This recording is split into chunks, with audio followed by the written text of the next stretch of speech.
বিষয়টা হচ্ছে যে আপনার এই পাশের ভবনে আমরা দাঁড়ানো ছিলাম, তো হঠাৎ করে বিস্ফোরণ হওয়ার কারণে আমরা পিছনে তাকিয়ে দেখি এখান থেকে ধোঁয়া উঠতেছে এবং প্রায় 80 থেকে 70-80 জন মানুষ রাস্তায় শুয়েছিল, মানে সবার রক্তে রঞ্জিত, কেউ ইনজুর, কারো মাথা ফেটে গেছে।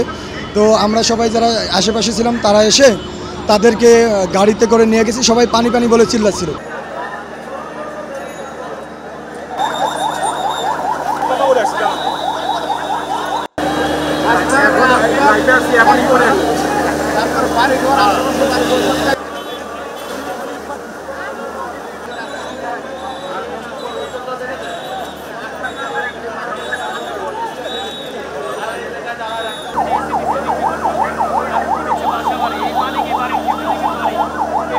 সংবাদ, ফিচার ও অনুষ্ঠানের জন্য ভিজিট করুন সংবাদ প্রকাশের ওয়েবসাইট এবং যুক্ত থাকুন ফেসবুক পেজ ও ইউটিউব চ্যানেলের সঙ্গে।